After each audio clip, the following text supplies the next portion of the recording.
Okay, as we're resuming the fight, we see a 2k gold lead already coming in the way of Eagle. As they are slowly coming back the ladder in terms of kill ratio, they are sitting at 16 kills versus Ostrich 14 kills right now. The gold graph is now currently leaning towards them, the EXP as well, and also the win prediction is leaning towards Eagle's side already. They've been fighting good pickoffs, especially just now in the team fight against the engagement against Ostrich. Able to nab 4 kills onto them and only losing, I think they only lost 1. And now Chrysalis also being picked up by Little Giant on the win wicket. Ayam Pari Pari has picked up the Pied Up Insight, and Nana will continue to be the hard support, I believe. Whereas on the side of IOXY has already completed his Solar Crest. Mirana also has the Gleipnir. There are 2 Gleipnirs now on the side of Eagle. So there's a lot of root going on, and as I say that, Jejimon has his Crimson Guard and Blink Dagger. They are smoked, and again they're gonna be finding some pickoffs on the bottom side. If IOXY is not careful, he might be able to break the smoke.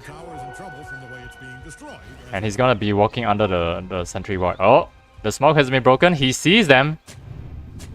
Immediately sentries are being dropped. If IOXY doesn't move, he'll be alright. He'll be okay, and he's gonna TP out. He knows that it's not safe for him. There's a minefield over there, and he's not gonna be playing around any longer. Eagle got lucky, dodging a bullet. The Treant happens to just be there at the right time, breaking the smoke. The kill squad that was being sent to the bottom.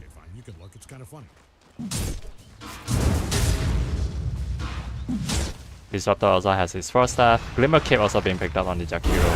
Necropulse now has his Veil Discord and the Boost of Travel. A lot of mobility there. Dragonite has the MKB, just wants to pack as much punch as he can. He's gonna be the primary DPS onto this Wind Ranger. So he got rid of that evasion. And let's see, where is this Necropulse? They're gonna spot him out. They know that Necropulse is left all alone. Keeps on pinging. And he's gonna keep on following all by himself. There it is, gonna start the initiation. Necropulse is gonna try to back away. Does his team respond? They know that there's something up. And they're trying to go and finish off this Necropulse as soon as possible. Gleipnir as well is gonna let off everything that they can. And yes, they can! They managed to find a pickup. The team of Ostrich is just not able to be there in time. Buff the banana. Also using his Elder Form. But hey, what a great pickup. A great find by Oxiwa again. Able to just spot out the Necropulse, who has been a little bit greedy, just staying back to farm those creeps, and as a result, he has been the chosen target to take the fall. A very nice pick up as well. They have the damage enough to just take out the Necropulse and put them in the lead again. Although pretty small, but a lead nonetheless. Now the question is, every time that they find these pickoffs, are they able to secure objectives? So far, Ostrich has only lost 1 tier 1 tower. And at the same time, Ostrich is not letting up. They're trying to push down all these lanes as much as they can. So slowly but surely, they're just banging on each of these tier assets. And hey, they smoked. Did they notice Dragonite is hanging around? They're drawing out lines. They're trying to see if Dragonite is still sticking. But luckily, Ostrich, Dragonite, able to read the situation. Makes it out of there very quickly. Radiant's middle tower is about to be a pile of smoking rocks. So both teams are not really showing themselves on the map. And now they're gonna find Jakiro using the Glimmer Cape. Responding with, ooh, Ice Path not gonna connect. Able to see that. And he himself has his own sentry wards. And he knows that he's hanging around for way too long and doesn't have the necessary defense mechanism available. Ice Path connects on the 2, even a connecting storm being dropped off. Is he able to survive by himself? The rest of the team is already converging, we see, but where are they? That is the question. Terrorize also being used. Arena of Blood. Oh, but the banana able to find him. Is there a damage to follow? No, the Invis. Actually, get him out of there alive. So close from both sides. And both supports will live to see another day. I think Necrophos needs a dagger right now. He's just a walking tank. And at the same time, he needs to be there whenever there's like a half HP hero. He needs to be able to jump right in and just take the kill. But again, is it really worth spending 2k gold on an item slot like that dagger? Or just try to go full-fledged Dagon? He now has a Shiva's Guard. Able to mitigate a lot of this right-click damage coming out from the side of Ego.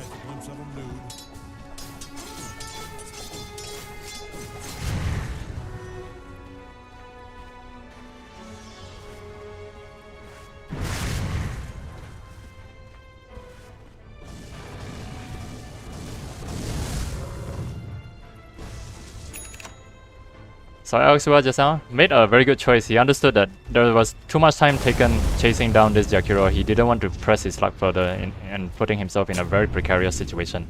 So he decided to back off, and I think that was a very right call as well.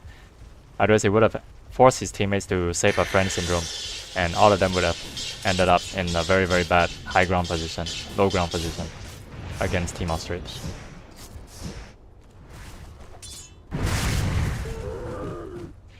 WD also picked up the Ghost Scepter. Wow, crazy defensive. I don't think it's gonna be an easy find anymore for this Wind Ranger. Once he realized that all of the supports, such as Jakiro has a Glimmer Cape, the Disruptor also has a Force Staff and a Ghost Scepter to boot. It's really hard to take out these support heroes right now, and that's a very good itemization pickup from both of these supports.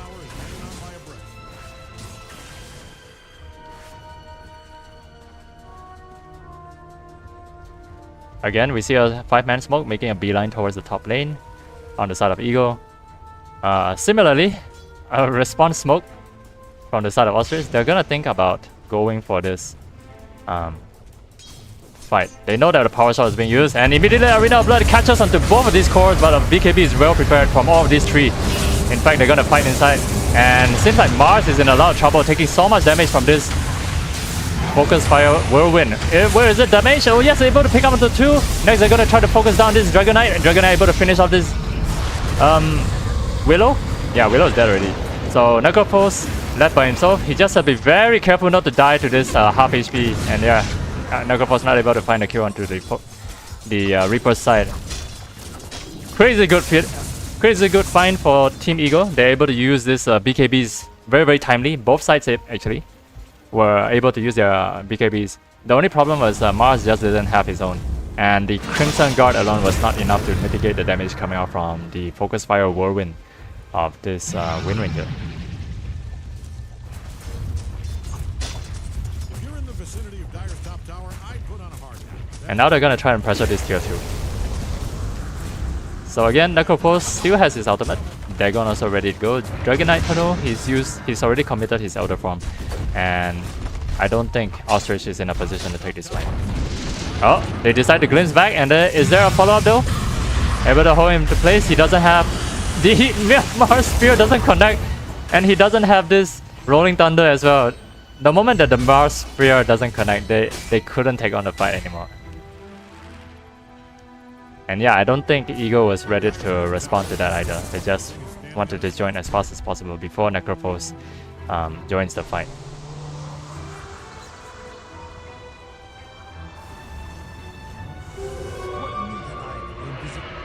The Solar Crest is looking good.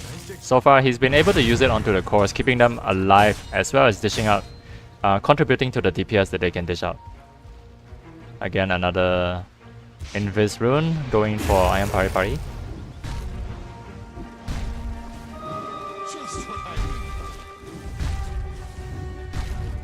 I like the itemization from both of these teams. They are really trying to itemize against the current situation that the heroes that they're up against. Like this support, they are itemizing to not die as quickly, try to stay as much as they can in the fight. And DK also recognizes that the Monkey King Bar is essential if they need to right click this Wind Ranger who has the Wind Run available, which has 100% evasion. So Monkey King Bar is able to negate that evasion altogether. And here they're gonna spot out JJmon for And of course, he's not gonna be alone. JJMon will just blink out. They're not under the sight of smoke as well. The coverage. They put on a sentry ward just to be sure. And yep. Not gonna linger there for too long. Dio scan is also gonna be checking this particular area to see if they decide to come on in. Whereas on the other side of the map, Necropulse has his BOT, the Burst of Travel, able to just accelerate his farm all over the map. So here, I think Ego has to force the issue.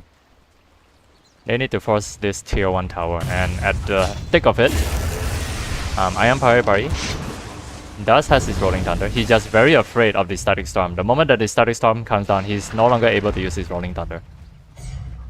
So who else is going to be in the front lines then, if you ask yourself? Little Giant is at level 20, that's crazy high, man. Let's see all the other hero levels. Okay, so Necropulse has yet 2 more levels until level 20. So the Course, Mirana, as well as Little Giant is already at level 20. That is gonna open up a new talent for him as well. Oh, Dagger also being revealed. Dagger on this Disruptor? Holy crap, he's crazy rich, man. He's crazy rich. I wonder where is he finding all that farm? 7,000, yeah, that's not bad. 8,000, that's not bad already.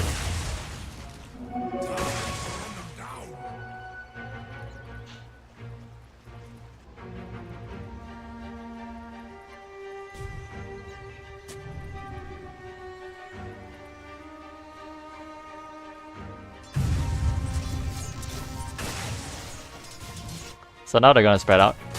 They don't have sights on the Necropulse, which can be worrying, because they might actually lose track of how much farm this Necropulse is actually getting.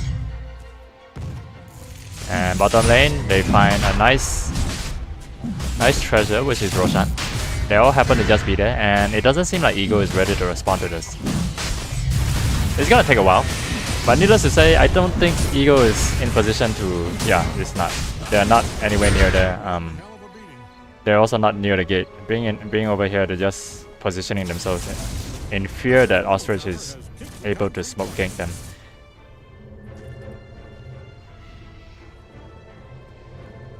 Oh, Roshan actually switched positions. That's very unfortunate. Yeah, the 5-minute mark. I was wondering why is it all of them didn't finish the Rosh, and yeah, that's the reason why Roshan actually decided to move his base all the way to the other side. If only Ego were to check, they would have known that Rosh was being roached.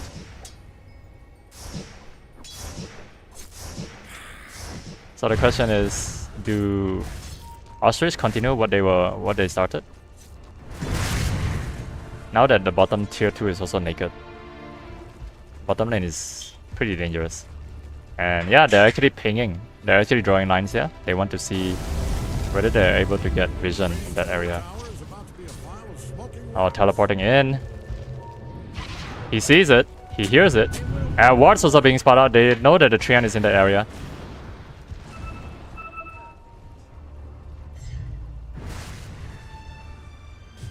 Okay, both teams are buying in. And yeah, Ego is not in position to take this. They know it, they ping it. They're gonna try to spot out if there's any outliers here. And uh-oh, Ioxiwa almost gets caught as well.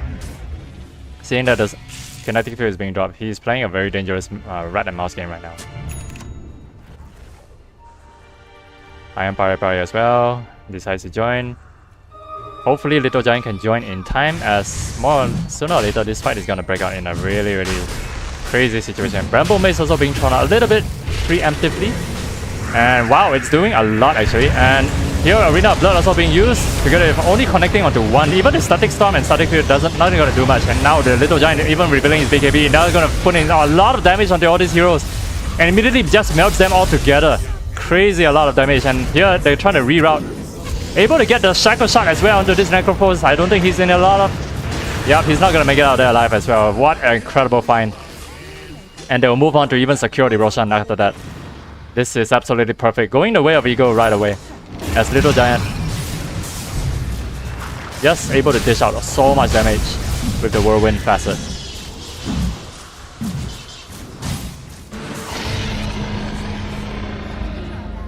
Incredibly executed. A nice sidestep from the side of Eagle. I think it's rather unfortunate that Ostrich decided to throw all the ultimates onto the POTM and he had his BKB ready to go. So it really didn't matter for Mirana. That was the perfect target to draw out all the ultimates. And yeah, as a result, all these supports from the side of Eagle are free to do whatever they want. They are not getting caught out. And Little Giant does happen to reach to be the hero at the time of the day at the right time. So they took the fight rather easily. Things are not looking good right now as Eagle are choosing to be the aggressors here. And they will slowly go onto these tier 2 assets of Ostrich. Arxiva trying to scout out if there's any outliers at the back. And they'll make short work of this tier 2 tower. Now, where they continue to press on as the DD rune is also available on this Wind Ranger. They see this Disruptor who happens to be out of position very much. Even using his Ghost Scepter, the arrow is not going to connect. Very unfortunate. But also very fortunate for this Disruptor to just get away from there.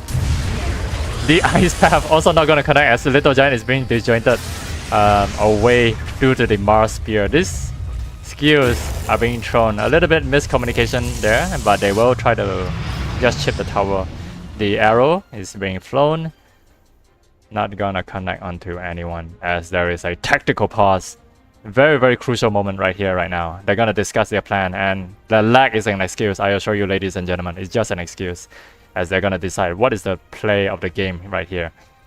Are they gonna go onto the base? Who are they gonna attack first? And on the side of Ostrich, they're gonna take time to even discuss who should they save their ultimates for, because in the previous team fight, using it on the POTM, using it on the Mirana or the Wind Ranger is not going to do any help at all. So here, instead Eagle are going to reorientate their objective. They're going to try to take this outpost first. That's going to prevent the side of Ostrich from backstabbing them if they choose to do so by teleporting in. So yeah, they're drawing out lines now. They want to secure their lanes first. They know that Necropause has this BOT. He can keep the pressure everywhere. So I think they prefer to just secure all these auto tier towers, get that lead that they want, get all the items that they need before they even try to press the high ground. So Aegis now shortly under 3 minutes of life remaining. They can continue to press this and yeah, even with all these wards sitting behind, they will soon expire, so it's not gonna do much for Team Ostrich yet. Commenter is also available should they choose to go for it. Yep, they're pinging it out. But at the same time, Jejimon is just there. They should make short work of this as well.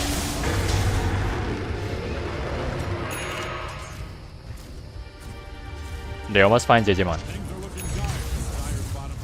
But yeah, Necropause is gonna continue the offlane push. He knows that they don't really have the to defend this tier 2 tower yet, unless Eagle is trying to force the issue into this tier 3. So yeah, I think they might because they have the Aegis. They're gonna try to press forward. The Aghanims as well already available on the Treant Protector. That's gonna give them so much information. There's no BKB yet onto this. Being triggered by the Mars. He's being stunned up. Is he able to get the BKB off? Not yet. But at the same time, they managed to catch out the Jakiro on the backlines who only has a Glimmer Cape. Not able to escape.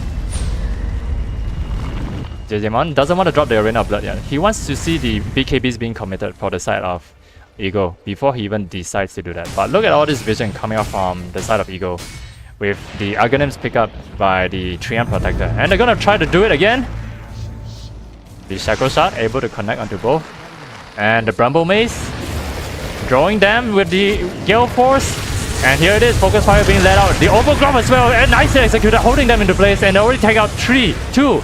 Buyback in fact on the side of Eagle, and now they're gonna try to retaliate for the side of Eagle. Ostrich, they're using the Arena of Blood to hold them in place. And but the Banana is just going ham, right click. Mirana is slowly dropping low. She managed to jump out of it. But Banana Nana is the first to fall, and Iron Power is being held in place. Will they be able to take down this Mars? Yes, he will be. And the side of Eagle is gonna try to retreat. Little Giant still no longer has his Aegis. He's gonna be able to just move away from there, and even the Gale Force is just gonna take good measure. An excellent defense coming from the side of Ostrich, able to hold their base, but who comes out on top of that fight is gonna be Ego. As we see a buyback already being committed, 2 buybacks in fact being committed for the side of Ostrich, both of their supports, and there's a 25k gold lead going for the way of Ego. They'll say, we'll take this fight and live to see another day, and they'll back off.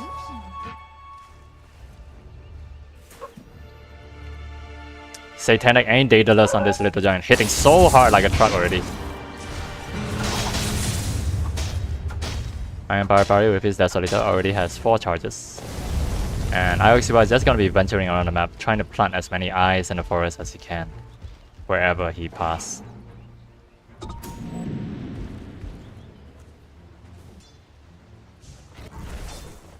So I think the game changer here is if Disruptor is ever gonna go for the Aghanims with the Static Storm that mutes the items, that might be the fight changer that they need.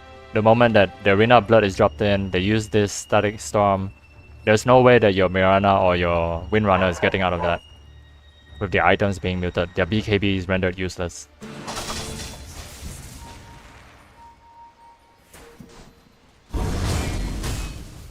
Satanic also picked up by DK, above the banana. He's really tanky. Rizra doesn't matter because this DK doesn't have a dagger, doesn't have any initiation tools then again. He's gonna be the primary right clicker, that's what he needs to be. And Rizra going in, they're gonna find him.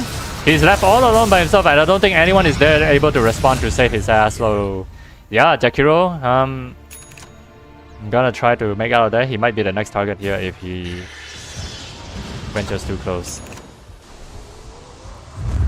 Excellent pickoff by Eagle, able to find that DK left all alone. And this is the issue right now, right? On the side of Ostrich, you're trying to find farm everywhere else on the map.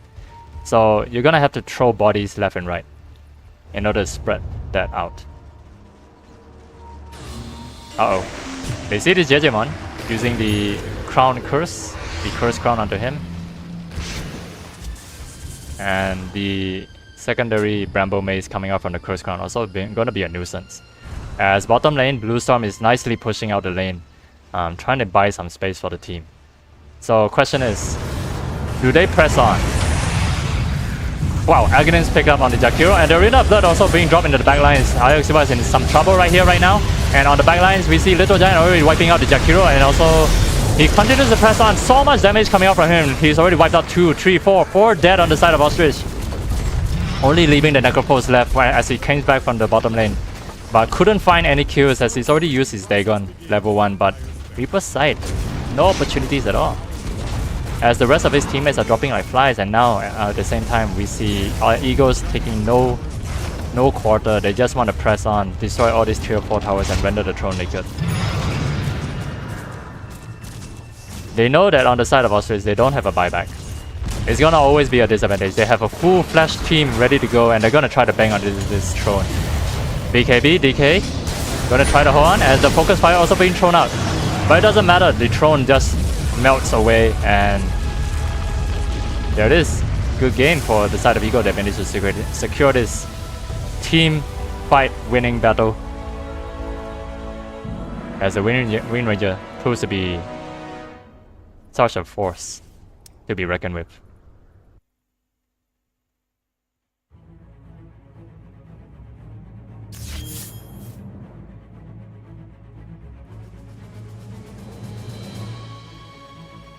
So Eagle takes game 1.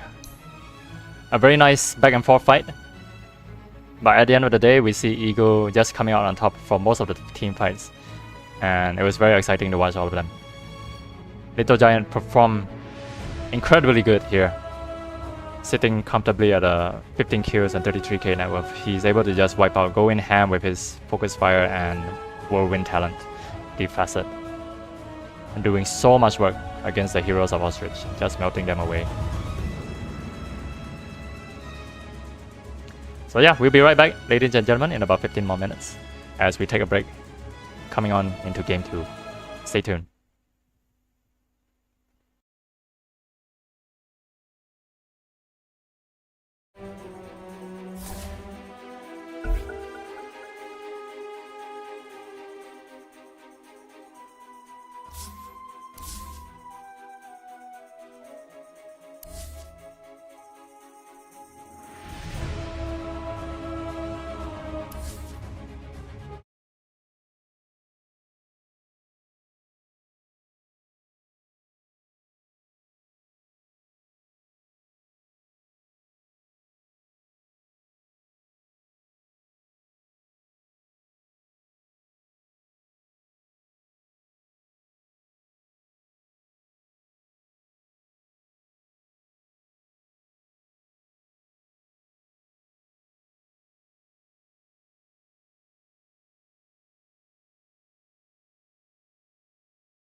starting in 5 seconds, with or without you. All right, Dyer gets the ban.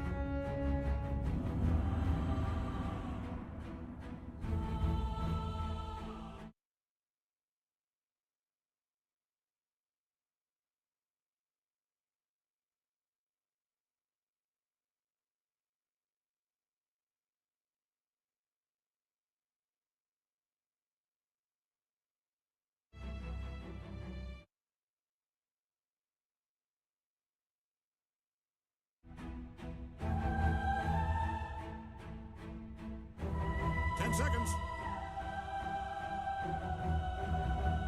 Hello ladies and gentlemen, welcome back to game number 2 between Ostrich and Eagle.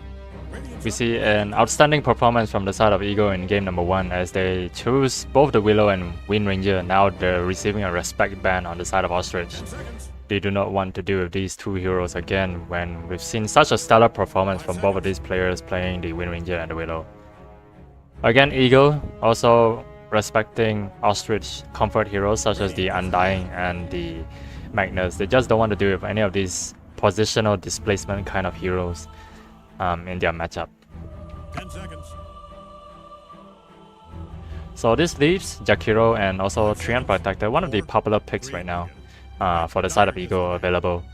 As well as Jakiro. Ostrich also loves to pick up their Jakiro and Undying. And needless to say, also the Witch Doctor. 10 seconds. Just long enough to return every choice you've made if you hurry. So yeah, Ostrich also banning out the Treant Protector. They're really trying to just not have a repeat of game number 1. As the vision, the amount of rooting, just holding the heroes in place, right? All of these nuisance coming out from them. And right away, Eagle just selects the Witch Doctor. I'm interested to know what kind of a fast set they will be playing for this Witch Doctor. Will it be the Voodoo Restoration, where it becomes damaging to all the other enemy heroes? 10 seconds. 5 seconds. Dyer gets the ban. Silencer immediately being picked up by Ostrich. They are straight away kind of revealing their hand that they just don't want to deal with all this spell heavy, initiation dependent kind of heroes on the side of Eagle. Dyer gets the ban. And Eagle right away ban out all these annoying heroes to deal with, such as the Slug and also the Draw Ranger. Draw Ranger is crazy good at high ground defense, especially once he picked up the Glacier from the Aghanim shard. Just dishing out a lot of damage from the top. Juggernaut also able to just go invulnerable, disjoint the fight. They don't want to deal with any of those magic immunity rendered heroes on top of the Silencer as well. Yeah. So if I were running a Silencer in my team, especially if it is even as a support, I would want to go for a very aggressive lineup, such as a Night Stalker. 5 seconds. And I can bet that's one of Ostrich comfort heroes also to go for. They want to go aggressive and just build up as many kills as they can involving the Silencer to turn the side of Eagle for their heroes to be dumber and dumber, and Silencer to become just more clever and clever, with the intelligence being built up and stolen from all those kills. But this would also mean that Eagle don't really have an option to pick heroes like Enigma or those combo heavy related, such as a Faceless Void. And for any kind of heroes that are using channeling, such as the Witch Doctor, when he uses his Death Ward, Silencer can easily just cancel that out without even needing to find Witch Doctor, which most of the time Witch Doctor will just be using Glimmer Cape to get away from it. And right away, they ban out the anti-mage, straight away peg into a Medusa. They're just daring Eagle to say, hey, we're gonna dare you to go up against our lineup. We're gonna play super late game right now. With the Silencer and the Medusa, they scale really well into the late game. And they're daring Eagle, which mostly wants to be the aggressor, to be controlling mid-game early on. They want them to finish the game as soon as possible. But if they can't, then they're on a timer.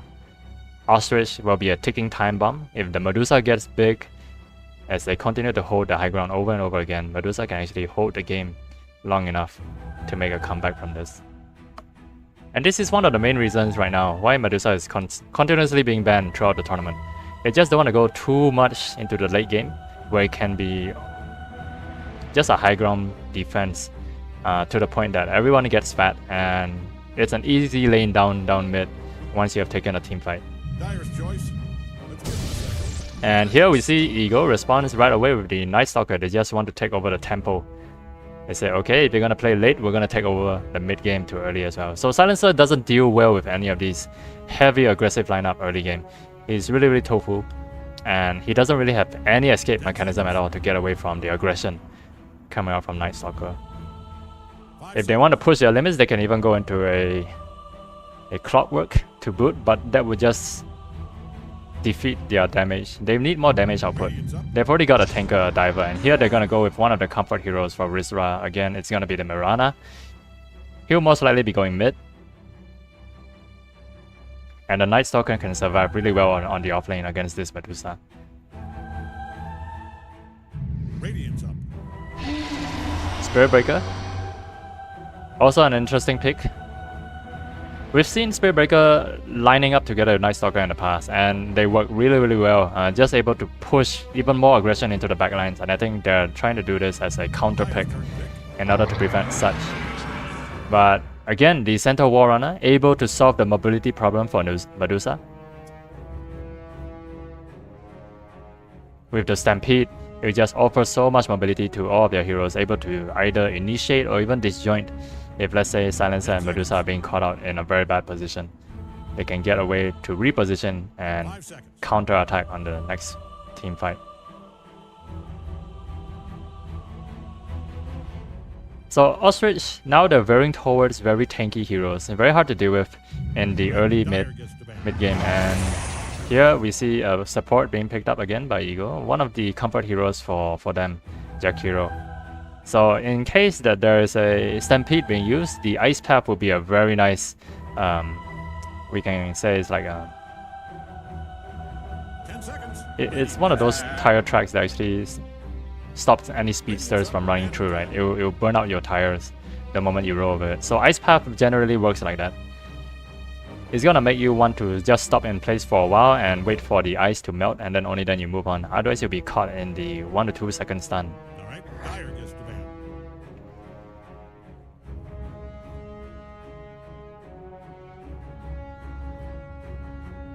So one of the best heroes to deal with, yeah, they actually ban out the sniper.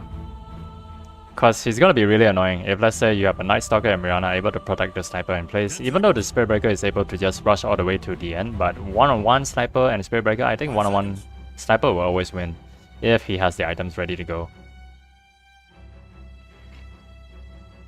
So they just want to cancel that, despite having the second pick altogether.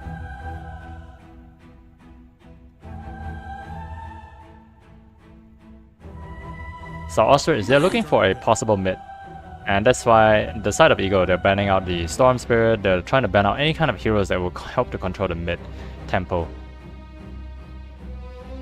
So all that's left is probably the Ember, which can be really good here. 10 seconds.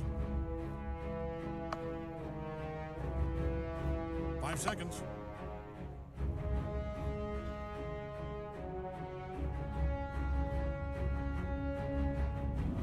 A lot of right-click potential. They probably need a hero that is able to deal or pick up a diffuser blade easily. And here they're gonna go for the Gyrocopter. Aggressive mid-tempo control. This is perfect to go with the Jakiro and the Night Stalker. They just want to really get into the phase and into the thick of the fight. Get online early. And as a response, Ostrich is gonna go with Bloodseeker. That's interesting.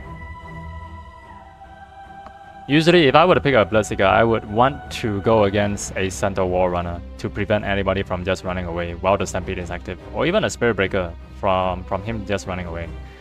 And picking this Bloodseeker as a second pick, last pick against these Eagle heroes, I'm not too sure if it's gonna work out in their favor. But it's probably a comfort hero of Jejimon, as he is usually the offlaner here. But I guess Bub the Banana is gonna be taking the offlane position while Jejimon is gonna be taking the mid. based on the hero lineup.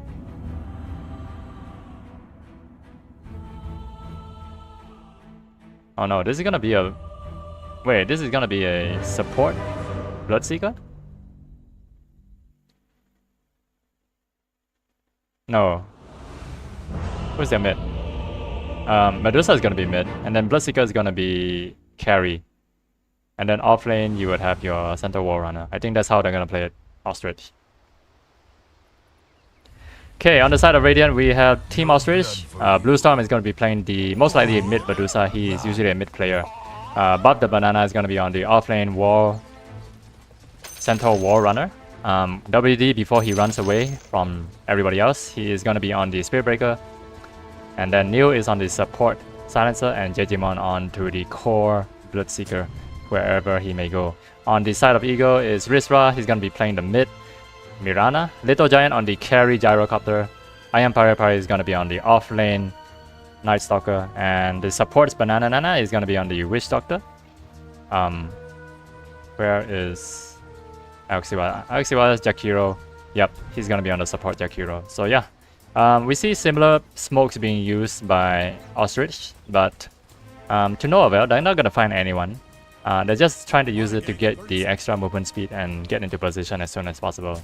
So now both teams, they're not gonna try to contest any of the runes yet, but they're in position to just defend and take what is rightfully theirs. However, as soon as I say that, seems like they're actually trying to take three bounty runes right here. They want to clash at this bottom rune. And arrow to fly is not gonna connect onto anyone. In fact, here we see the blood bath is gonna connect onto the 1, 2, and it's falling really low. Iron Power Bird, but it's not able to connect.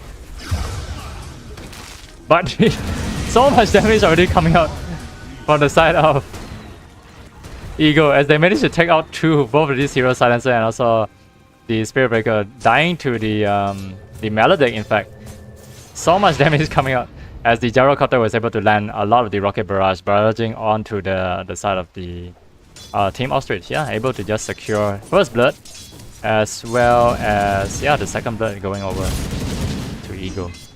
A nice find. Not the end of the world, but yeah, a nice find nonetheless. The runes, they're able to respectively secure their runes. A 2 for 2. Yep, it's a 2 for 2.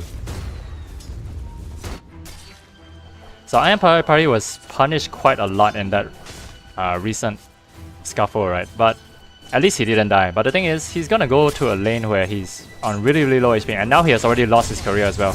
And he's getting really, really low. Here we see the Blood Rage. No, the Blood Rite. And without the career, he's not able to just gather his items quickly. At least he does have his Healing Salve, which should be able to regen him. So he can regen the... Just continue the laning stage.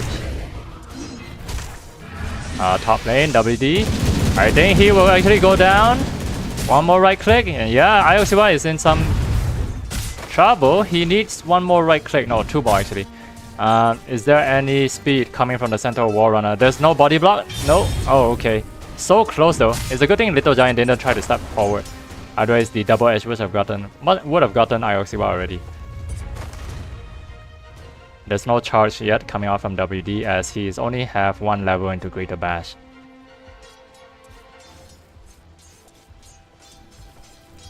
Good pickup, but now the thing is they need a lot of consumables, right, in order to get themselves back into the lane. And we see a charge coming out for the side of... Yep, not gonna do much, just gonna try to chase him away. Now that WD has already hit level 2. Bottom lane, nothing much is happening yet. I don't think mid is gonna have any action. They're just gonna be playing back and forth. We'll look at the net worth right now. Gyrocopter is sitting nicely, 300, around 300 gold above everyone else. And Risra is also controlling mid slightly in his favor. So the question is, are they able to control bottom lane against this New and JJmon? As we see, they found a nice pickup onto mid. Risra and Banana just happen to be rotating nicely, getting the kill onto mid. This is huge. giving a lot of bigger advantage to this Rizra, as he is one level higher already compared to the Necrophos, who is still spending time in Heaven. Yep, and now he has to... Sorry, not the Necrophos. Previously the Necrophos, now the Medusa. And now it's one level difference ahead.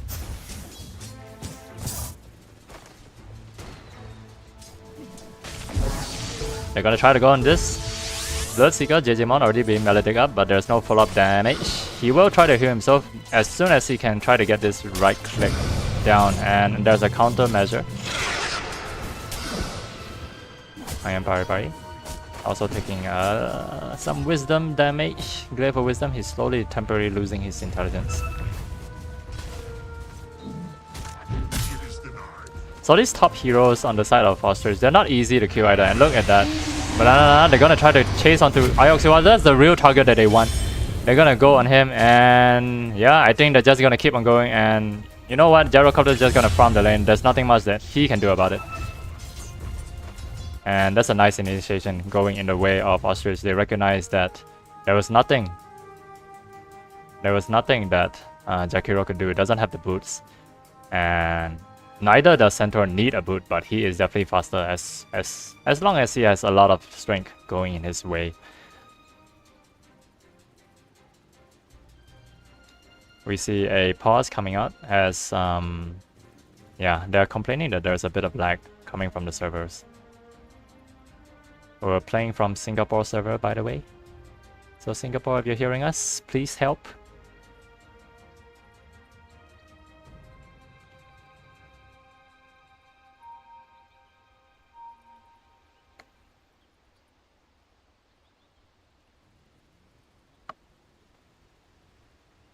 Don't be negative. Be positive. So there's a boots sitting in the inventory of Gyrocopter, yet waiting to be slotted in.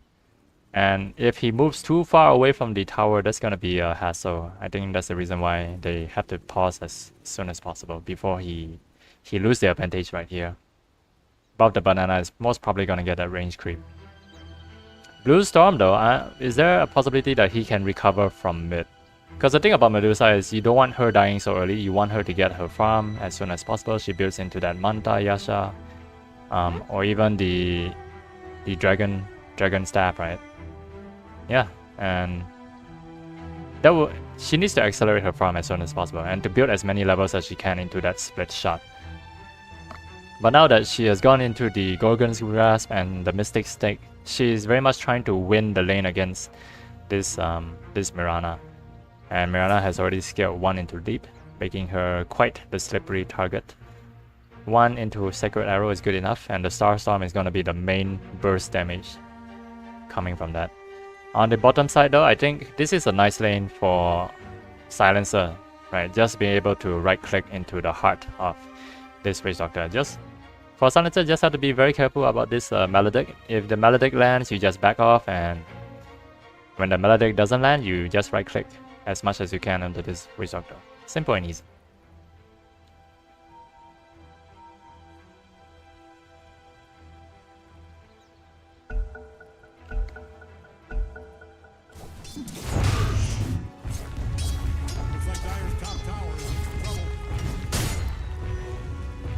I wonder if there's a reason why he doesn't want to put the boost on speed.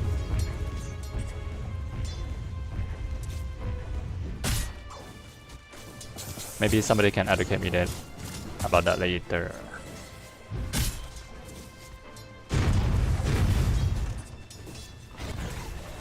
Little Giant experiencing some AFK problems. He needs to be reported.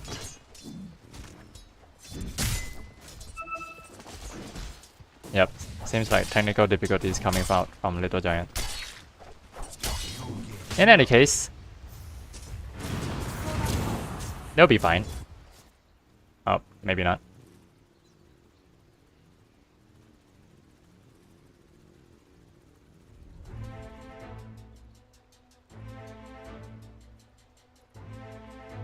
Yep, they're losing the edge right now. Centaur is getting a lot of free farm here, as Gyrocopter is very much unable to participate in the farming phase at all.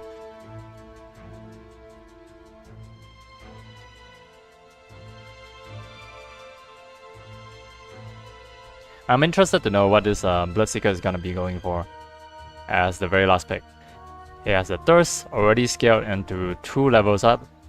In order to benefit from the Thirst, you need to be extremely aggressive, right? You want to be lowering down all these heroes down to below 25%.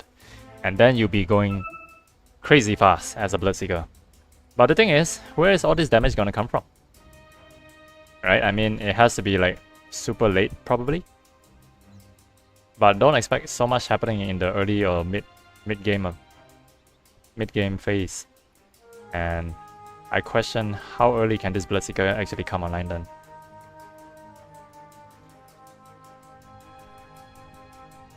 All I can know is the counter initiation for the side of Ostrich will be very much dependent on how well this Stampede is going to be used.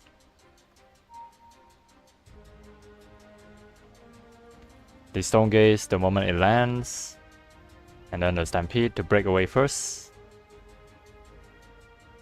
They have a lot of options to actually disjoin the fight, with the Global Silence also once it comes online.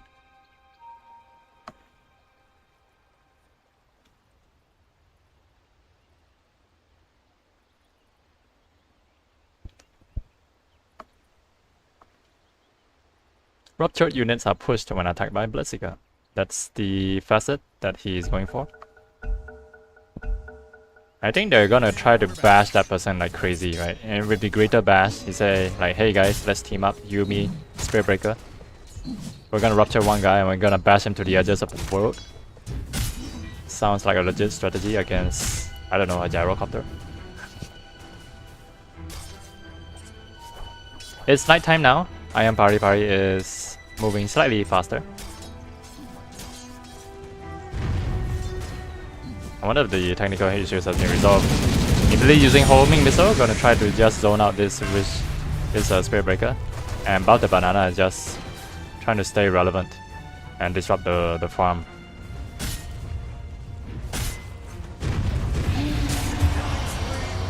Uh-oh. Bottom lane, I am Pari trying to keep his friend alive, but at the same time I think he's being charged on, and Jejimon, they're gonna try to press on forward. The Blood Rite is not gonna connect.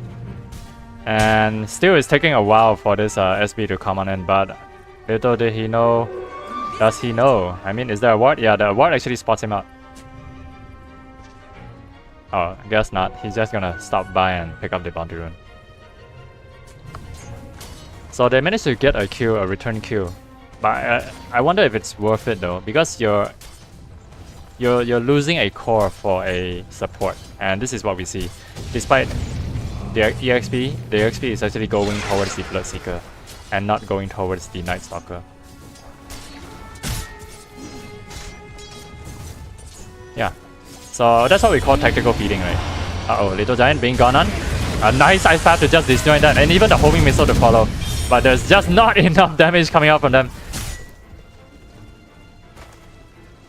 They're gonna use the Healing Lotus, or it's just trying to draw them into the tower range. But yeah, we saw how tanky, right, the Spirit Breaker can be, and also Bout the Banana. Just not even picking up a Hoop Stomp, just want to be the double-edged healing person. He knows that both of these heroes are so soft and so tofu, right? It's gonna be a war about consumables, and you don't want to keep spending too much money onto this. Oh, nice ice path. I think they should be able to pick this up onto WD. He lands into the ice path, but at the same time, Little Giant has gotten so much HP being able to just connect. Not enough. Not able to connect the core down. But they do find a nice pickup onto the Spirit Breaker. Little Giant now has his level 6, and he's trying to stay healthy in the lane with all these consumables being supplied by Aoxiwa.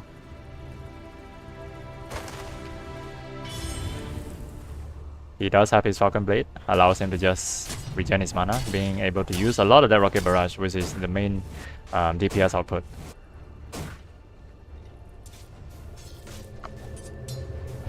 Okay, Centaur already has his Stampede ready to go. This is now a new power spike. They can choose to be the aggressor should they need to, or just help their friend to move out. Maledict being dropped. That is a level 2 Maledict. And it is nighttime.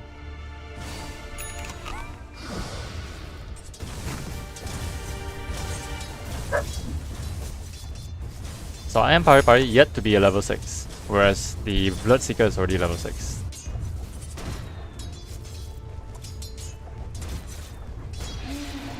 We see a charge going onto Ioxiwa, who is left all alone. A double Greater Bash actually landing onto him.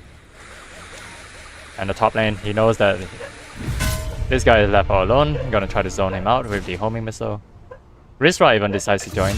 But at the bottom lane though, JJMon already finds, and it's also used the committed the Rupture actually. Able to find a kill onto the outlier Witch Doctor. So this is what he's looking for.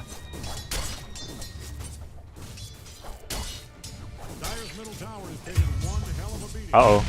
As I say that, they actually got the kill onto Centaur Warrunner. A rotation coming out from Risra.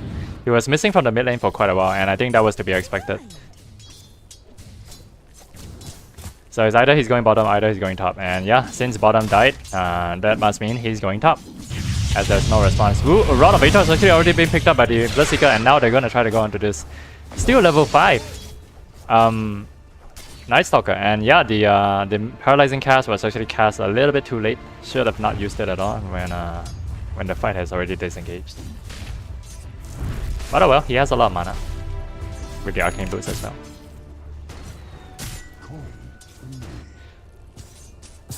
So not too far back. I mean, look at this Medusa. She is getting the farm that she has been so hoping for, as the Mirana doesn't really, yeah.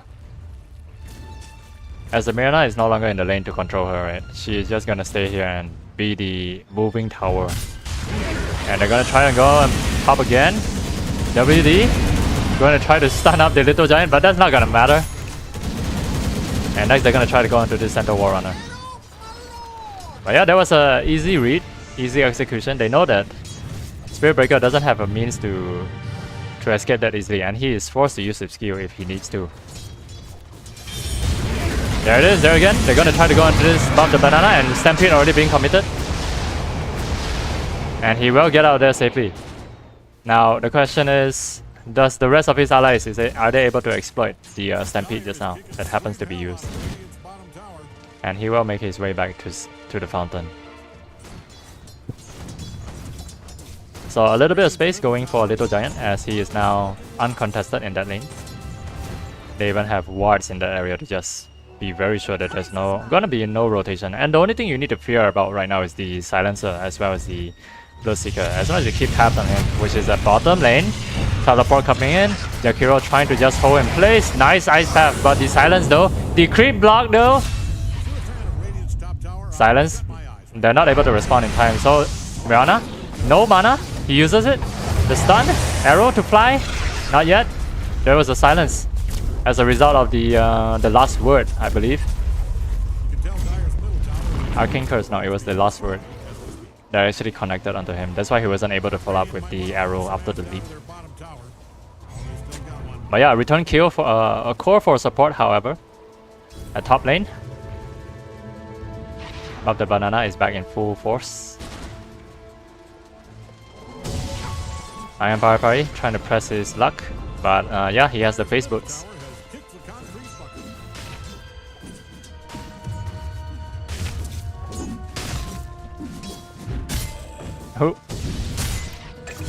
Oh. Yeah, and seems like as the Bloodseeker, he's just gonna be the aggressor right here. That Rod of Aether is actually paying off dividends, nabbing him kills after kill. And sooner or later he's gonna be finishing the face boots. So I guess that's the mid game tempo controller. The Bloodseeker is actually the one being the aggressor right now. As these supports, they do not have an answer yet to deal with it. In the vicinity of Dire's top tower, I'd put on a hard hat. That baby is coming down. Top lane, they're gonna try to go onto this. A stun able to connect nicely onto the Centaur Warrunner. He's not getting out of there. Even though he's quite confident that he has the Stampede to get out of sticky situation, but that arrow just sealed the deal and his death certificate. So back and forth lanes right here. There's nothing happening on a mid. So if you're a farmer, you just gotta go mid. Nothing's gonna happen. And I think Recognizing this, they have 4 heroes at top. They need to be pushing this lane right now, and right away there was a glyph to mitigate that. Dire figured out where Radiant's top tower is. Dire's middle tower is So where is Bloodseeker? They're gonna try to go on bottom next. I don't think Witch Doctor is getting out this. Even the silence. He did manage to get out the Voodoo Restoration, but that's not gonna matter much. We saw the power of the Spirit Breaker, just able to ignore the tower, the damage of the tower. And here, buff the banana, trying to press on. They know that they have the charge coming in. And with that, so much HP coming out from him, he can be very aggressive. And as I say that, they're actually gonna try to go on Little Giant. They see Ioxiwa left all by himself. The Stone Gate is being thrown out. Ioxiwa actually gets caught in it. But here the Black Cannon dealing a lot of damage also. And the first to fall is actually Bob the Banana. He will be the first one to get caught out. And oh, at the second time though, on the back lines, they will find the arrow. No, it makes her just move back. But because of that, she doesn't have much mana left. The silence also. But it's not gonna matter. They've already managed to get all their skills out. And next they're gonna go on Neil. He doesn't have anything left to give. But his life. What a snowball. What a wrecking ball coming out from the side of Eagle as they go from top right down to mid. And here they're welcome with another tower. And they're gonna take it. And immediately they're tipping this Jejimon. He's like, bro, where are you? Oh my gosh. What even?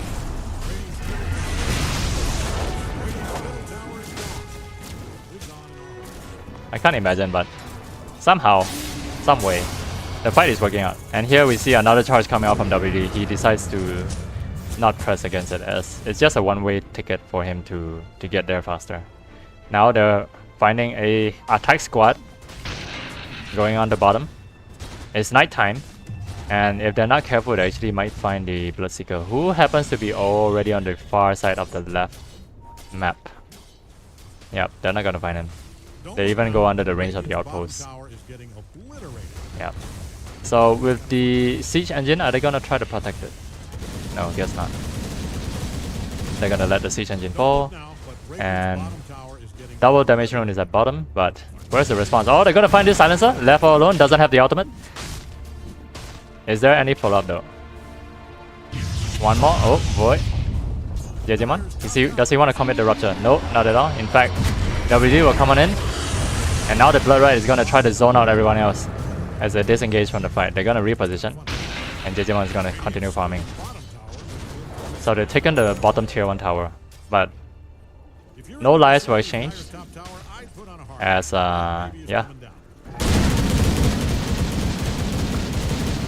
as Ostrich recognized, they're not in a position to take that fight, especially not when it's 3 versus 5.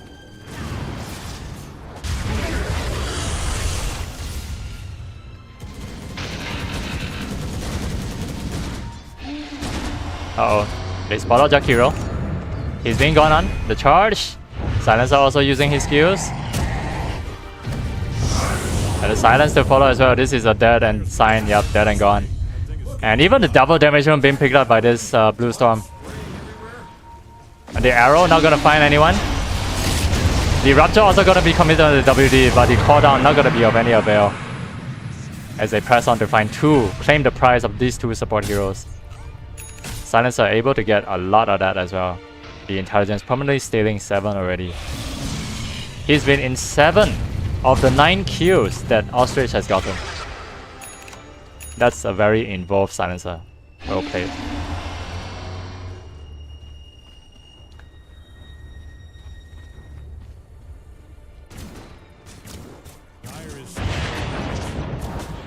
So gold swing, slightly heavily actually. 1000 gold swing going in the way of Ostrich. Yep. And now even the seems like he's going for the Shadow Blade on this Spirit Breaker.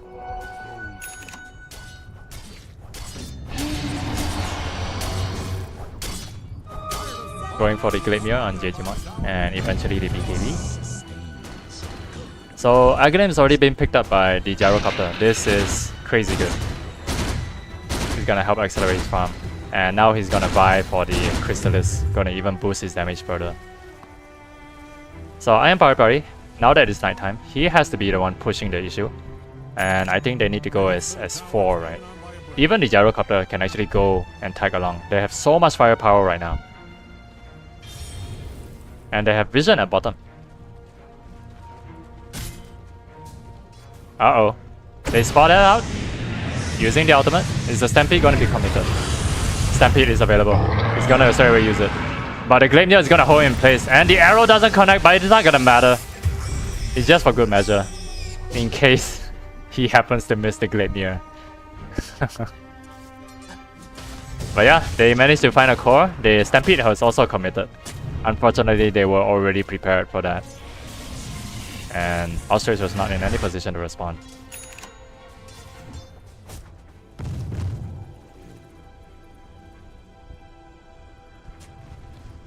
So now that it's still nighttime, it's about 30 seconds left though, until day. Do they want to be the aggressor? They're gonna go in, blood right, straight on in, silence to counter that, but it's not gonna matter, there's so much right click, there's so much magic damage. Already initiated, and here we see Ostrich trying to make a counter attack. It's gonna be turning daytime very, very soon. But Gyrocopter, he's not around. He's actually walking his way towards it, and Spirit Breaker wants to go on forward, but no, decides against it. No kills coming out from the side of Ostrich. And the rest of Eagle able to teleport back to safety. It was a nice hit and run, and they managed to run away. Now Little Giant also able to pick up that double damage. Too bad the fight has already gone up. And he will just be pressuring the mid. Double damage with the flag cannon as well, that's crazy hits.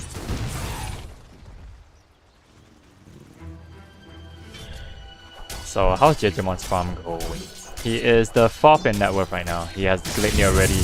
But we saw in that last team fight, because his BKB was unavailable, he was just caught out by the sudden ice path, right? It was the long reach from the shadows of the jungle. And it was caught out so...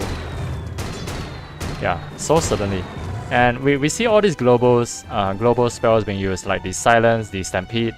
But it's just not enough to actually save the initiation coming out from the side of Eagle.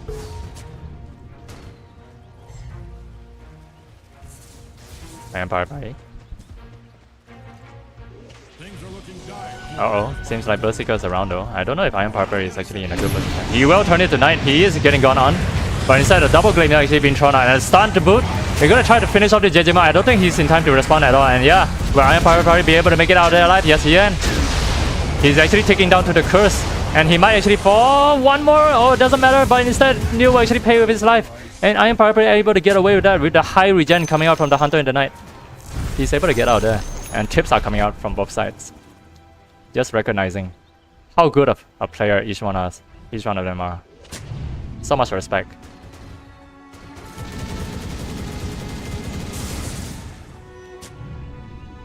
And this is now becoming a problem for Ostrich. The items are coming on for Team Eagle, especially the Little Giant. And we see the Gleipnir combo from the Mirana. We see the Ice Path as well being thrown in. It's either one or the other that's being gone on. And oh, Ioxi was taking so much punishment from this tower. And oh, spots out Jejimon, but I wonder if he's trying to draw them in. They do have a sentry at the back lines. But yeah, it seems that they will take this tower uncontested. Eagle claiming their first tier 2 tower. And they're gonna back away in force. But WD, oh, careful. Where are you going? Okay. Yeah, so now we're looking at this issue, right? That grouped up Team Eagle is looking very solid in the mid game right now. They have so much damage, they have so much tankability, viability, and yeah, when you see that they decide to go on to one hero like this Bloodseeker who is still BKB-less or any of the Silencer, none of them could do anything about it. The Stampede was there, but what are you gonna Stampede against when they're being held down by this Gleipnir and Ice Path, right? And that's something of an issue right now at this point in this game. Until those BKBs come out, which is still quite a while far back, I think at least 7 or 8 minutes away. Jejimon is gonna be hunted down as the first target in every team fight. And as an exchange, this little snake lady is trying to do her best to carry the rest of the team on her own shoulders.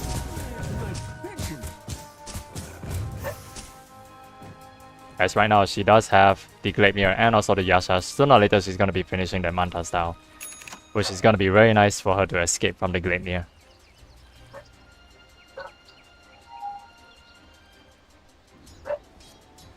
Iron Power Party with the Crimson Guard, able to help mitigate the early to mid game little damage in team fights. So on the side of Ego, if I were them, I would definitely try to push the issue. Try to get all the tier 2 towers as soon as possible, then claim the Roche. It's an easy blueprint to read before this Medusa starts to get big and defend the high ground.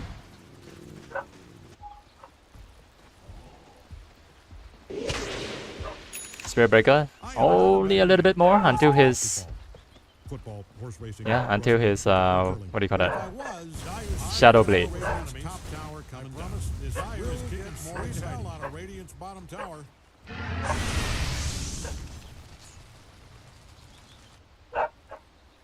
Medusa now level 16. On the same level as the Gyrocopter.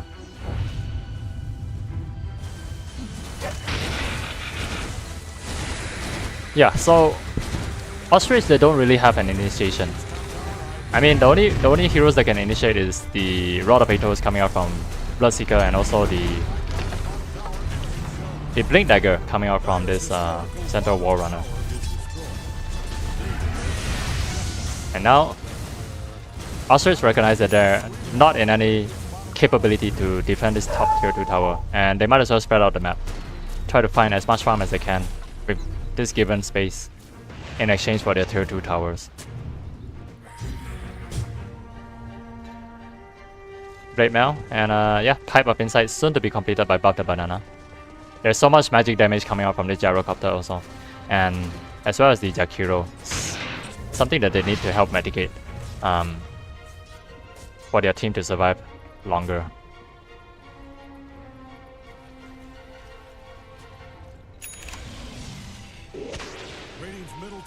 Haste Rune being spotted out, but to who can it serve? That it would be the question. Also, you don't want to linger there for too long, because at anyhow, I mean, if let's say a random Spirit Breaker just happens to pass by and push you out of the lane, he can get that haste and wreak havoc. And here they're gonna try to go on Jejimon. Little Giant being ruptured, but it's not gonna matter. Jejimon is gonna be melted down by so much firepower coming out from this little Gyrocopter, and he will stay in place. There's not even a little right click coming out from Jejimon, no chance at all. We hear a charge. They're gonna try to disrupt this Iron Power Party, but at the same time, the Ice Path is not gonna connect. They're not be able to find this Spirit Breaker, who managed to get the Shadow Blade, and it does save his life from being picked up right there.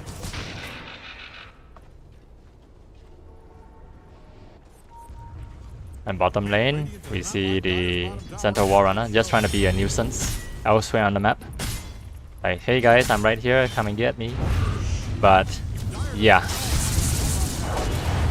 Ego is not gonna pay any attention to that. They came for the objectives, they're gonna try to finish off the objectives.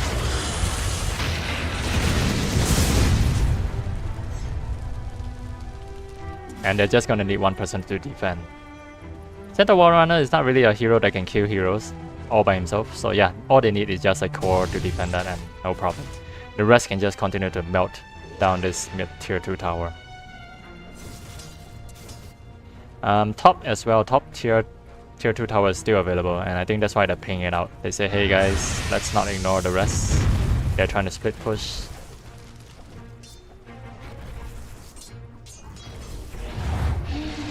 We see a charge. They're gonna try to go onto Ioxiwa. He will use the Glimmer Cape. Is there any dust? No, there's no dust to reveal. In fact, we'll try to draw the rest of the team against there. But instead, on the bottom lane though, they do find out this Center War Runner all by his lonesome. Even the Melodic to secure the kill, it's not gonna matter, as he does for the big Titan. It's not gonna match up the 3 little elves right there.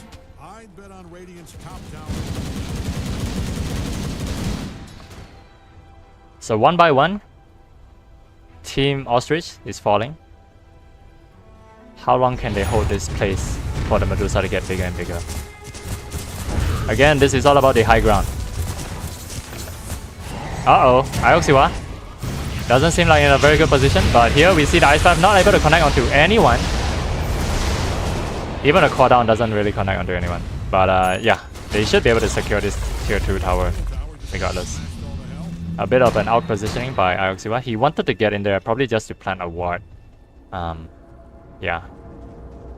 So now they will set their sights onto top lane, and from top lane maybe they will set their sights back onto Roshan after they take this tier 2.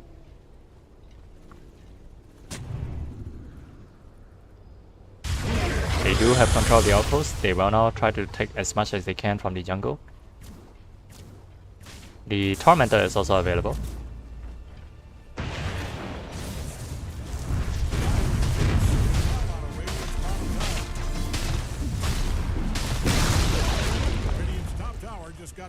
Let's look at the gold graph. It is very much in favor of Team Eagle, but the EXP is actually very much in favor of Team Ostrich. It goes to show how much farm and split pushing the enemy is able to find, that Ostrich is able to find elsewhere, and this is why they're able to keep up and stay relevant in terms of hero levels.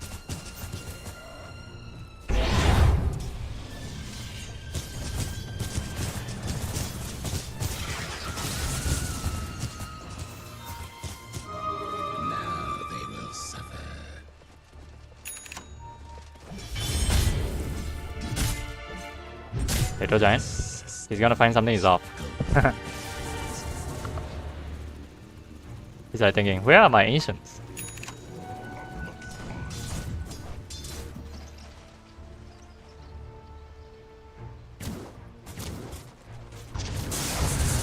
BKB already available on the Mirana. The charge is gonna go on ahead.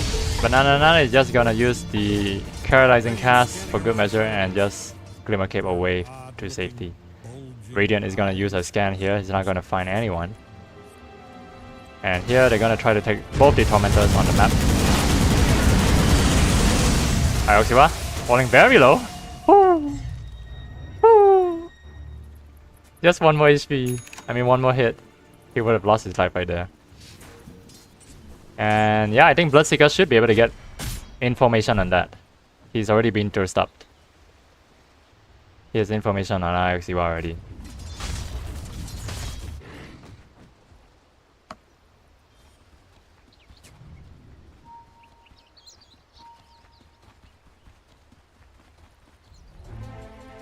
So what's he going for next? There is the Mithril Hammer going all the way out to... Where is he going? Oh, okay. Supposed to go to Bloodseeker.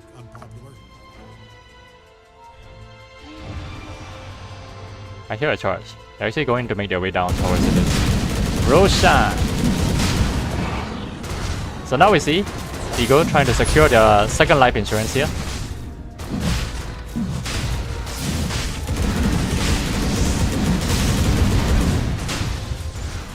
Yeah, Ostrich is not gonna try to defend or take or steal this Rosh Pit.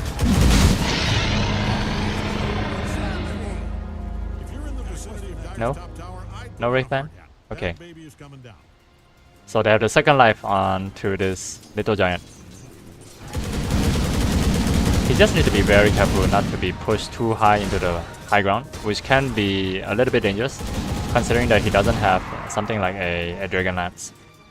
So if he were to go too near in order to attack the towers, he might get pushed in by the Spirit Breaker, and as a result he would die there, and it's going to be very difficult for the team to respond so deep into the high ground, as Medusa is going to be waiting with the Stone Gaze.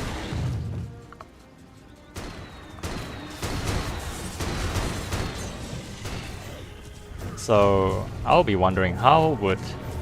I mean, even though Eagle is in a considerable lead ahead, but they have to consider how difficult it is going to be pushing into a Medusa defended lane.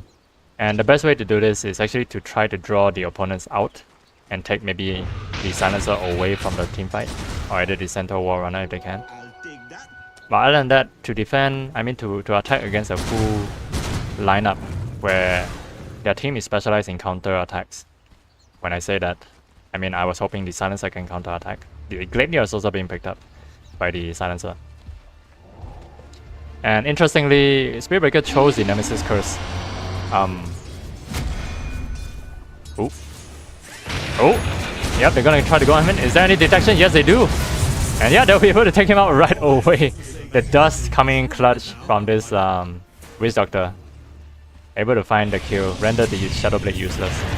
The Gleipnir gonna be used, not gonna connect onto anyone. It's just gonna clear out the lane. And they're gonna try to press the issue onto this bottom tier 3 tower now. They know that Iron Party Barrier is mid. And it's just only 3 heroes at bottom. The question is, they see Ioxywa at mid as well. So they're pinging them out. They say, hey guys, come on, join us at bottom. We don't want to be left 3 against 4 here. Arrow gonna be thrown out randomly just to get vision. And he is gonna dive right deep into it. Trying to spread them out using the flag cannon, just zoning them. The Gleipnir gonna be putting them into place. And wow, there's just so much damage coming out. Call down also being used as a countermeasure. And now they're gonna try to go onto the backlines. They don't see this Spiritbreaker yet. But yeah, look at the Macro Pyre just zoning them out. And they're gonna try to go onto this. Silence also follow up. It's gonna be a little bit quiet for the side of Eagle, as they're not gonna be casting any spells. Instead, BKB already being thrown out. Fire Party is falling very, very low, but at the same time, flag cannons flying out. They're trying to zone out this Medusa, but Medusa has already found a kill onto one. They're trying to control her, but at the same time, Mirana is gonna be falling. Is there a death ward? Oh no, it's being gone on. WD, no. The solo death ward. Oh nice, but then is it enough? He's actually being Glimmer Cape again, but no, it doesn't matter. They do see him because of the low light from the thirst. And now they're gonna find this a nice ice path. Is it gonna find enough damage onto him? They're gonna try to get the Rex as what they came for, and instead IOC1 might be the result as a victim here. He's gonna be falling. Oh, but then the Glimmer. Oh, the Glimmer. But they do spot him out. And oh. Okay, can Little Giant try to get this kill? No, he's being stunned up. He's being rooted as well. 1 against 4. He doesn't have anything left except a homing missile to give. He sees that. Oh, he managed to kill the SB at least.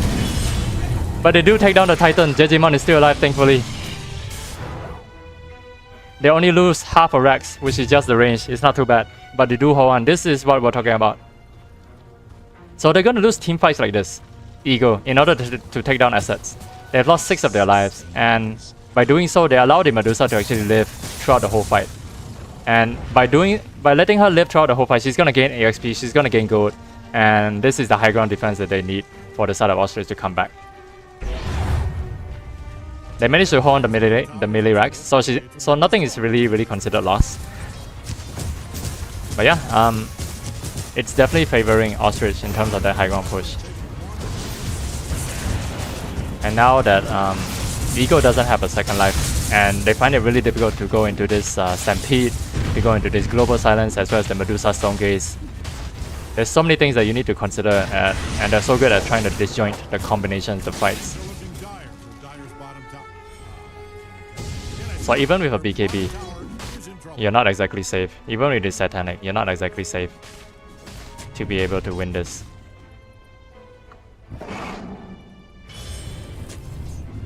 Our top lane. Okay.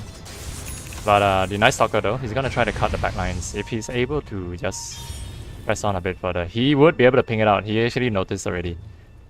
Is there an ulti to try and check? He's going in blind, but he does have the vision. Not enough. Unfortunately, if he did use the Dark Ascension, he would have noticed the Silencer who happens to be caught out.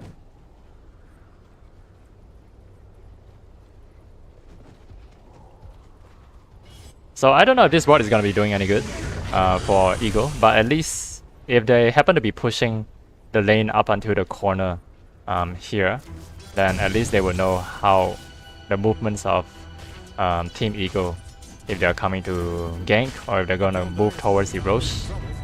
It's a lot easier to tell.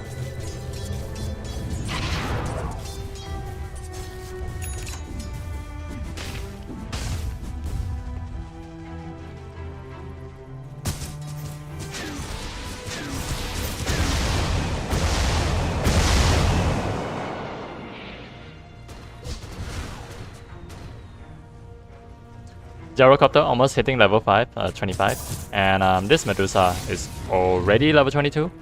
Well, not too far off. But yeah, it is always the level 25 talent tree that makes a huge difference. Look at that. Either you get a negative 30-second cooldown, or a negative 5-second flat cannon cooldown. So being able to dish out a lot of this right-click damage every 15 seconds is gonna be crucial in team fights. Cooldown, not so much, I would say. It's definitely for the flat cannon. You wanna dish out as much. Oh, what the? Oh, the courier, okay. So the courier just happens to be in the secret shop. And yeah, that will be a nice pickup for Team Eagle. But the banana, he might be able to spot out this Banana himself, his cousin actually, in terms of name. Oh, he actually jumps forward, and they're gonna try to go into this Banana. His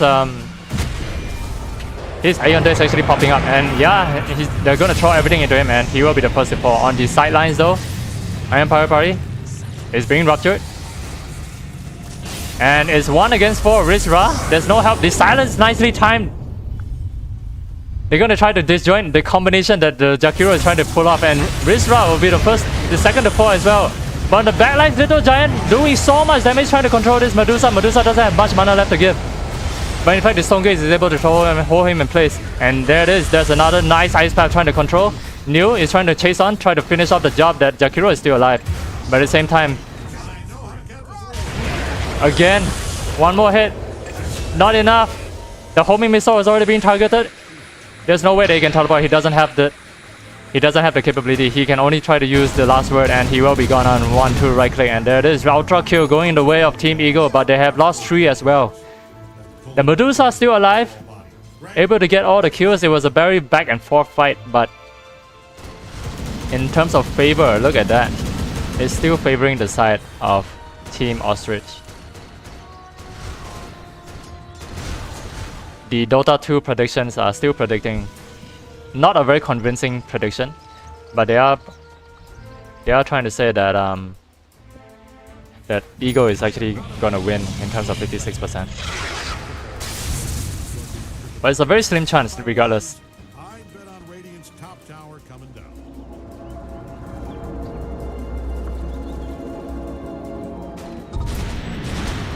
So 8k gold lead is not gonna matter much, especially when you're up against Medusa right now.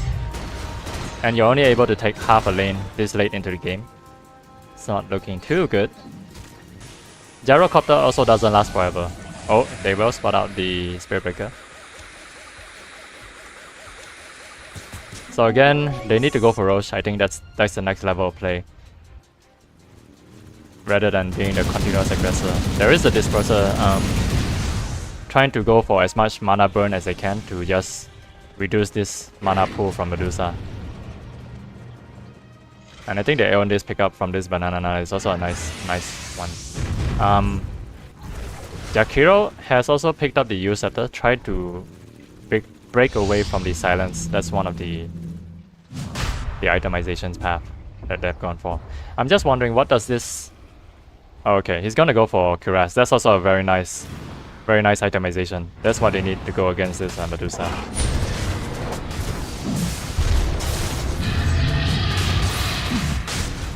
Yep, so Team Eagle, they're gonna pick up this second Roche life.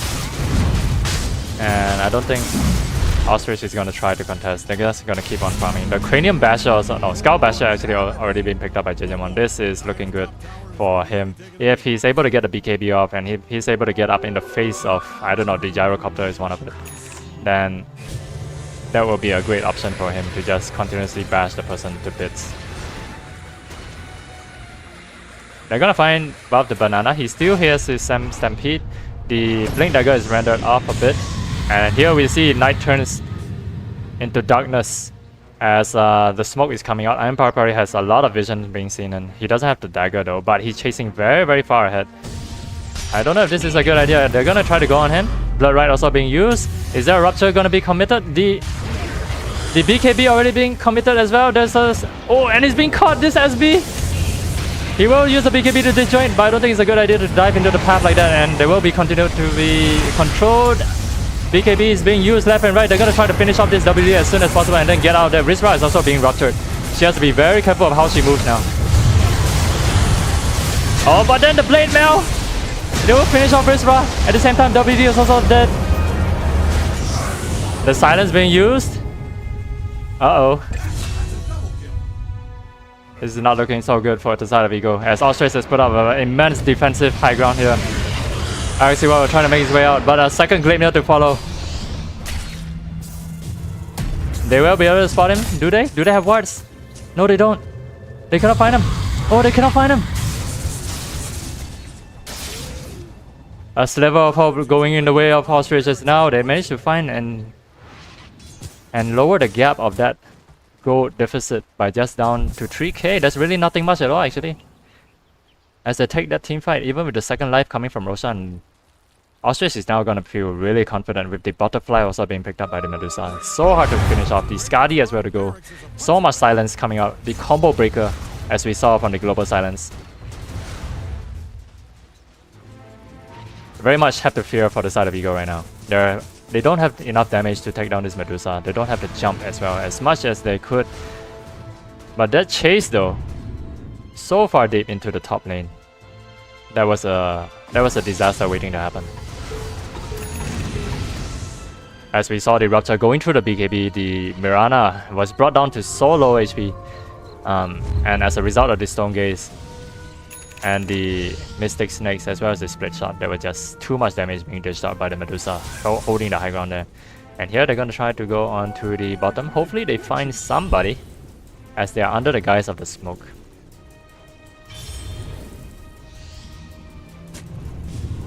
Oh, and they find Bob the Banana? He's gonna be... How did he get invisible? And he does use a Stampede. They don't have any control after that. They're not able to burst him down in time. Even if he used the Blade Mail to even try to wear it down. But that's very unfortunate, and also at the same time very lucky for Bob the Banana to have so much HP. Be able to find all that. Take so much punishment and yet be able to get out there alive. So they've only lost the Stampede, but they do keep the center wall runner alive. And that is very vital. As long as they still have the Stampede or the Global Silence, they will be able to take on any of the team fights with the Medusa around. So here again, they have to be very careful, as the Spirit Breaker at any time can just try to go on any of them. And followed up by the number of Glade Mirrors, right, coming in. That's why they have to be very careful. And yeah, look at that. Ostrich will find their first tier 2 tower.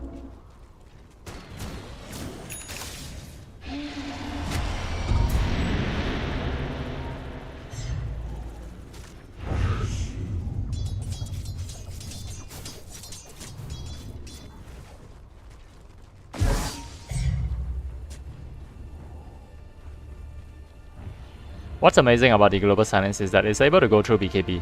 So even if you're under BKB, but if you wait for the Global Silence to happen, it will override the BKB. But if the Global Silence is cast first, and then you use the BKB, that's where you will override the Global Silence. So I'm just wondering if the Witch Doctor will actually go along that line. He needs something that is able to just break the silence. So once the silence is broken, and we see that he's trying to go for the Aghanim's Death Ward.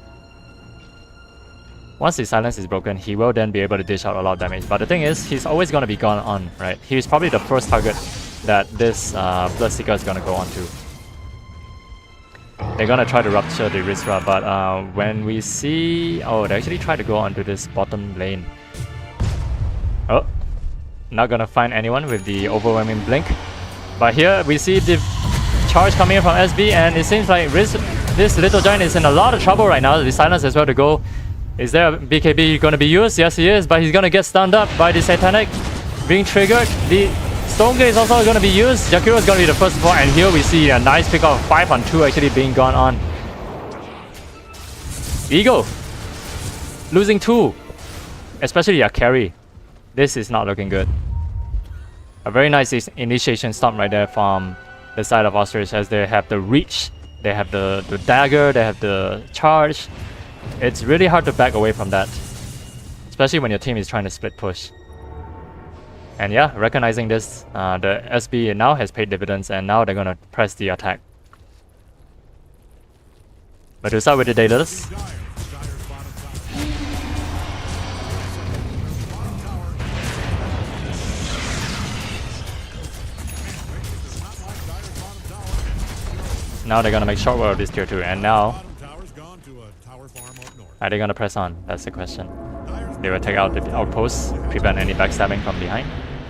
And then next they're gonna secure the mid tier 2 tower, and they're gonna be on even ground right now. And in fact, we look at the scales being tipped. It is very much in favor of Team Ostrich, as they do have the XP advantage. They do have the gold advantage right now.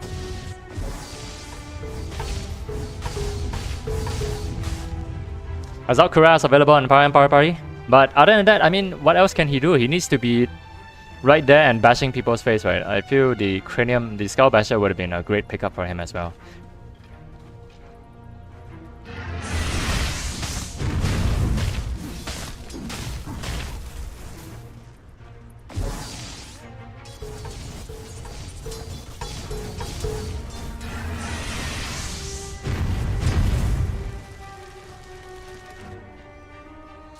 So Mirana has the MKB that's gonna help deal with the Medusa, but without any lifesteal, without any sustain, it doesn't seem like she's able to go toe to toe with this Medusa at all.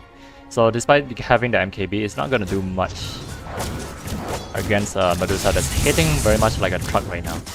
And yeah, she's in position, very close to the Roshan, but Roshan has yet to spawn in a few more minutes. They're gonna go to try on this SB, and here we see at the later stages of the game where Eagle has lost this map control. They don't really have enough sentries or detection to go around with, and it's gonna be really annoying already. Seeing that the SB is able to get away scot-free with just a simple Shadow Blade.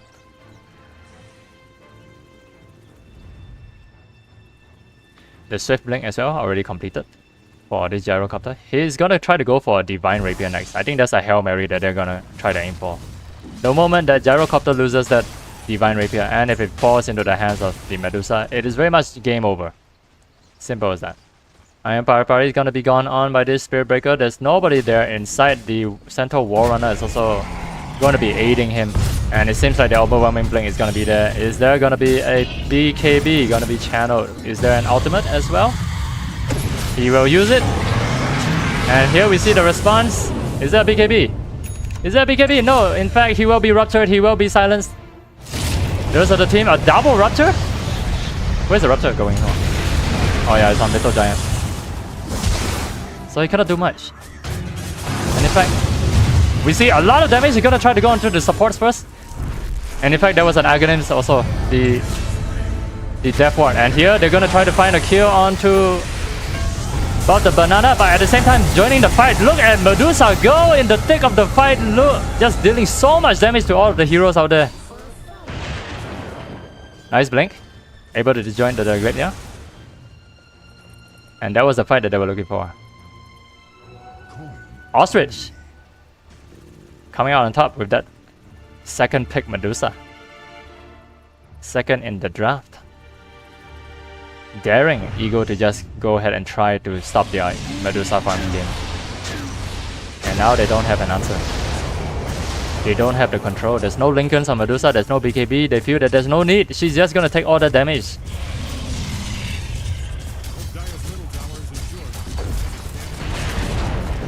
Uh-oh. There's not enough to help this Little Giant in response, and they will lose a lane of Rags.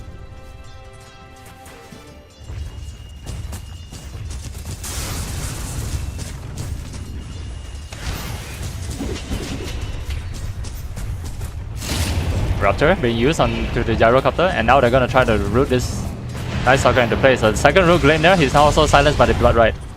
They're not in a position to press on.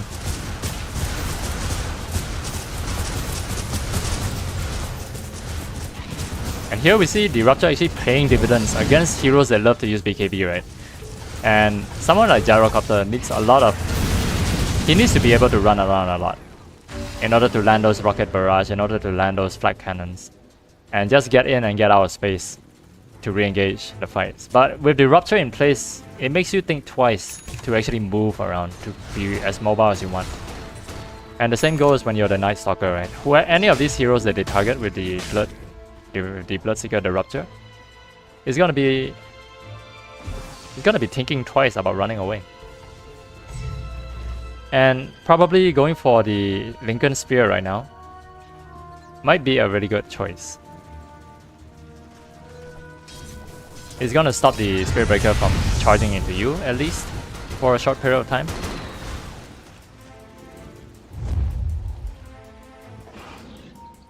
So yeah, they need to change up their itemization. Somebody needs to go Lincolns, at least to put it onto the core, so that they have the mobility to just move around freely. They're gonna smoke. Who are they gonna bump into? They will note out the bottom lane, and here they're gonna find two. Stampede able to help them to disengage. The Silence also able to respond. BKB is gonna try to stop the Silence, and they will find the Silencer. But as a result, Blue Storm is able to connect onto the Death Water. He's also being ruptured in place, and now they have to worry about this Medusa, who is actually being held. But at the same time, a nice Macro Pyre able to just disconnect this Medusa, and at the same time, leaving the rest of our team all alone by themselves. The Macro Pyre able to just stop them in place, and they'll try to fight this Medusa. The buybacks coming out from the rest of the team. Doesn't seem like this is a good fight for Eagle to take. They jump way too far deep, and the rest of the team is there to respond. And now Eagle, they're gonna be mowed down. It doesn't seem like there's any way out of it right now. Alex was just trying to delay, and there it is. They thought that they can take the fight, but even a gem being dropped.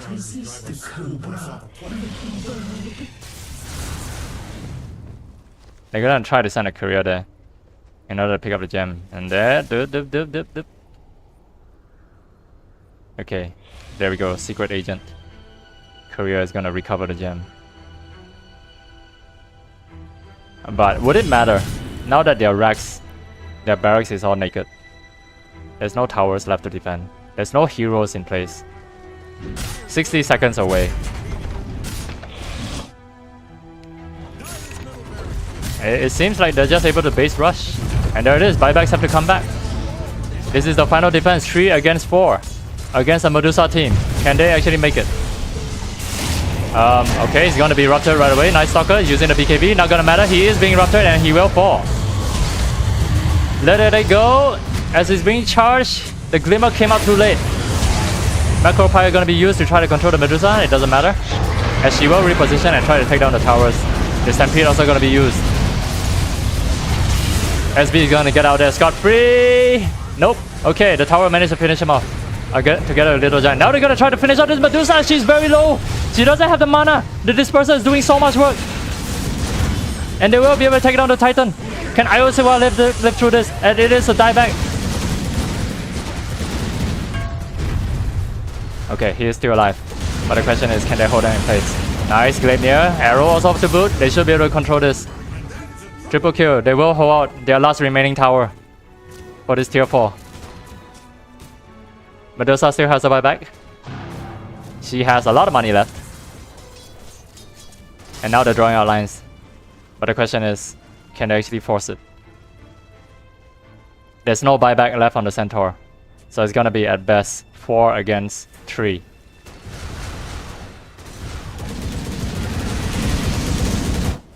Medusa has yet to hit level 30, but once she does, there's gonna be another power spike.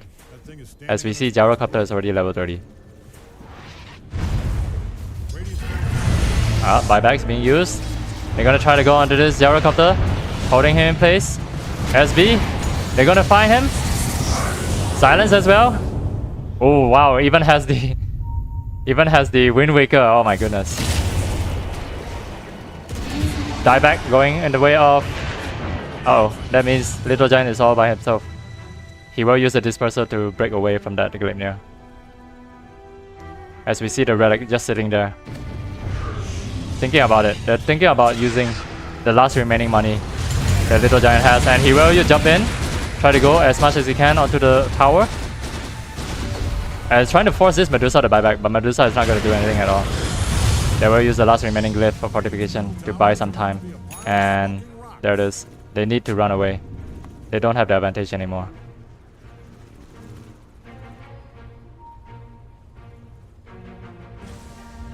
This is looking scary.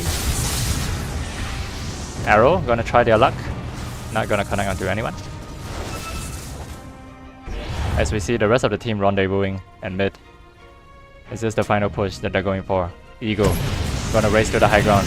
Darkness, as we see Night Stalker moving into the... Is under the stone gates. What is he doing? He's just gonna go straight to the silencer, trying to occupy as much time as he can. But at the same time, they've already lost their right clicker. Gyrocopter is already dead. Silence being used as soon as the death ward has been thrown out. And this is it. Ego has already lost 3. They don't have any buybacks. Rizra might be the next to fall. Being chased down. Last lead remaining. Gonna try to get out there. Is Ioxiwa able to get out? Yes. So it's only 2 left. They don't have buybacks. This is it. This is very much the game. It seems that Ostrich is gonna secure. They're gonna run right down the mid. They only have lost their Spirit Breaker. And at the same time, they have everything that they need. They have the Amplified Damage Rune as well to boot. They have everything that they need. In this next 80 seconds, that's more than enough time to just rush the throne. There's a fortification ready to go, but it's not gonna matter. The 5 seconds extra is not gonna matter when Gyrocopter has still left 70 seconds in the base. And the first to get caught out will be Ioxiwa. And there it is, another tip. A lot of respect going out for these parallel players. An amazing comeback for the side of Ostrich. As they believe in the Medusa gaming, they just need to hold until late game.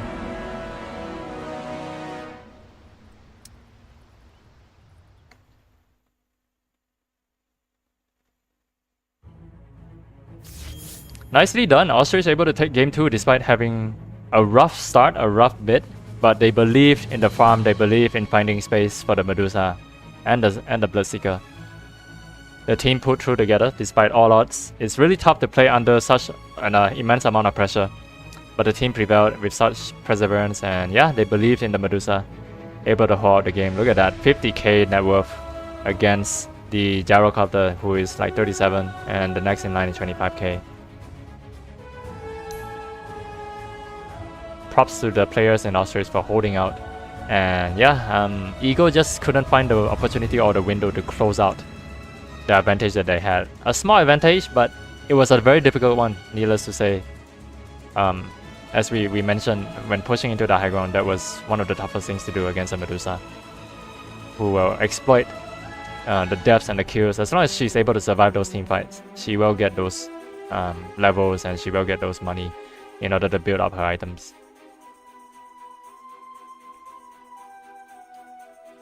Yeah, so there it is. Thank you, ladies and gentlemen. We will have another game on Wednesday, and this time it's going to be Hornbill against Falcon. So yeah, see you on Wednesday night. Thank you for tuning in. Have a good one. Have a good night.